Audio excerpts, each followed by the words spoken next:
fought any of the elite fighters, and majority of his fights, like he has close fights to Troy.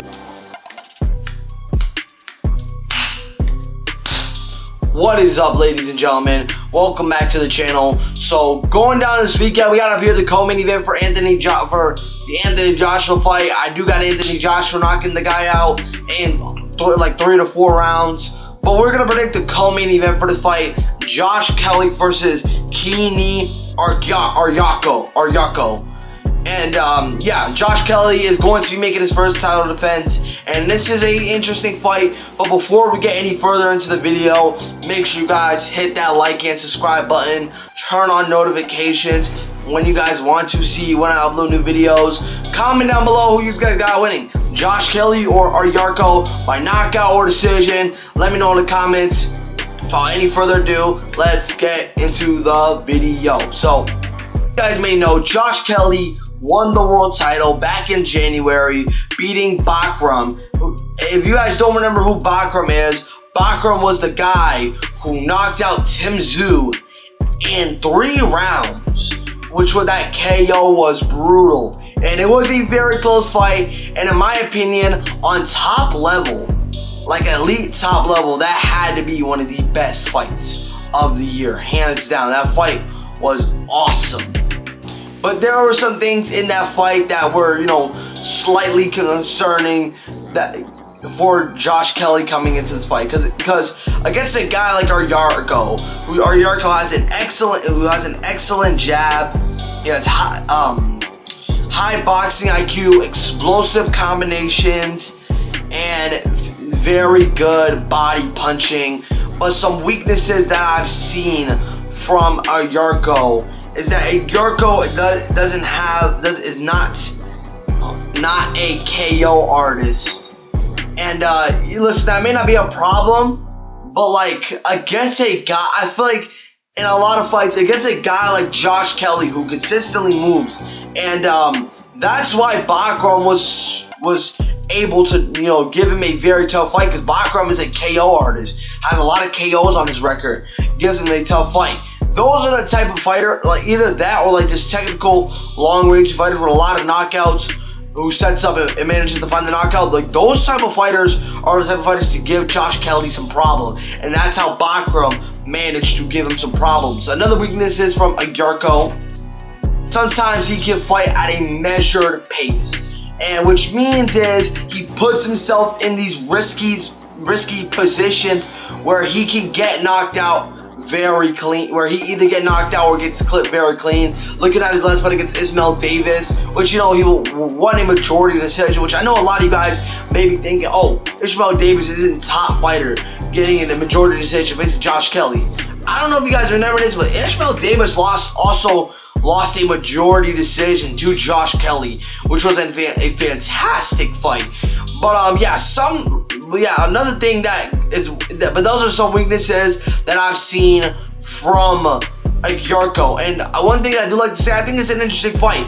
Listen, they don't have the exact same style, but I think they kind of share some similarities to their styles. Like, for example, both fighters have very sharp jabs. Both fighters do have very good fight IQ. Those are two things that are very good from both fighters. Now, the style of Josh Kelly is that Josh Kelly has excellent hand speed, fantastic footwork, has very good fight IQ, and like I said, a fantastic jab, and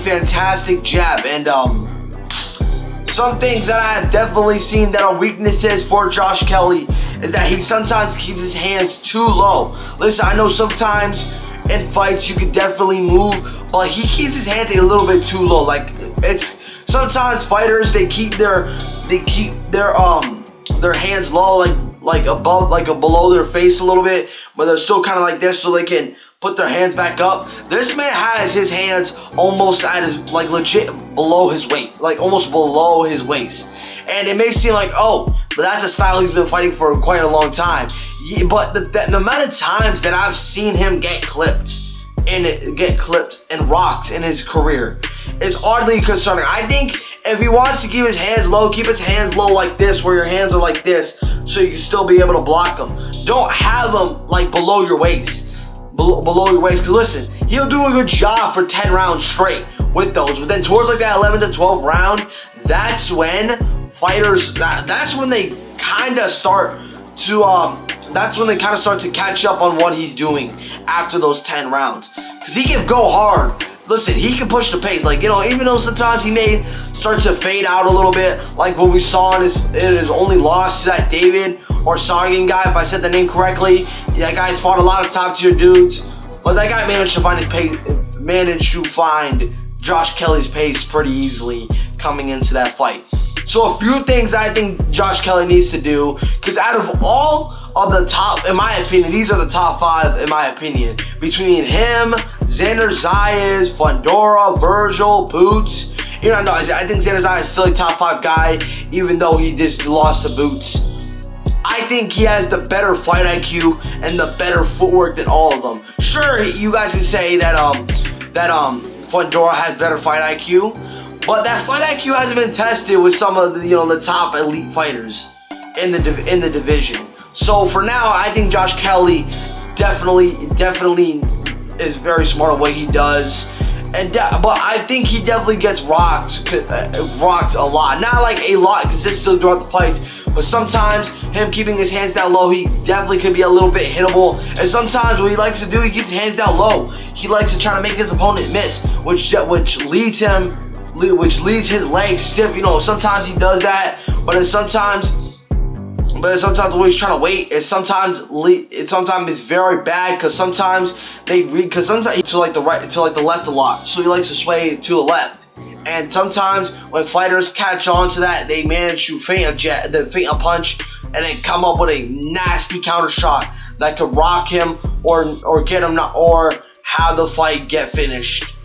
And but you know, I feel like that's something he doesn't really have to worry about. I don't think he has to really worry about knockouts coming into this fight with Agyarko, because Agyarko doesn't really consistently have the biggest knockout power. Listen, I feel like the Josh Kelly style, I feel like only like the elite fighters are gonna be able to like give him a tough fight. Against a guy like Agyarko, I think Agyarko could definitely give him a very close fight. But I also think that Agyarko hasn't fought any of the elite fighters. And majority of his fights, like he has close fights to Troy Williams, which is a decent loss, a decent win. Ryan Kelly, that's a decent win. Ishmael Davis, decent wins. A lot of close fights with a bunch of fighters that I feel like he shouldn't be having a lot of close fights with. His fight IQ is good when it comes to these close fights, but against a guy who knows how to move very well with Josh Kelly, I think this fight's gonna be close. But I think Josh Kelly eventually is going to find that knockout in like the 11th or 12th round. My prediction here, guys, is Josh Kelly. I think Josh Kelly is still improving. I think that the top of the division is only going to be the people that probably beats him. I think even Bakram, in a rematch with Bakram, Bakram could definitely, you know, beat him again. I feel like Bakram was definitely a little rusty after, you know, being out for a year when he was supposed to fight Eric Lubison, but then Virgil Ortiz ended up fighting him, and then he couldn't find an opponent.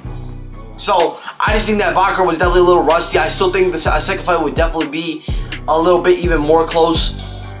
But like I said, I think only the top of the division is going to give Josh Kelly a bunch of trouble. So that's going to be the end of the video, you guys. Make sure you guys hit that like and subscribe button.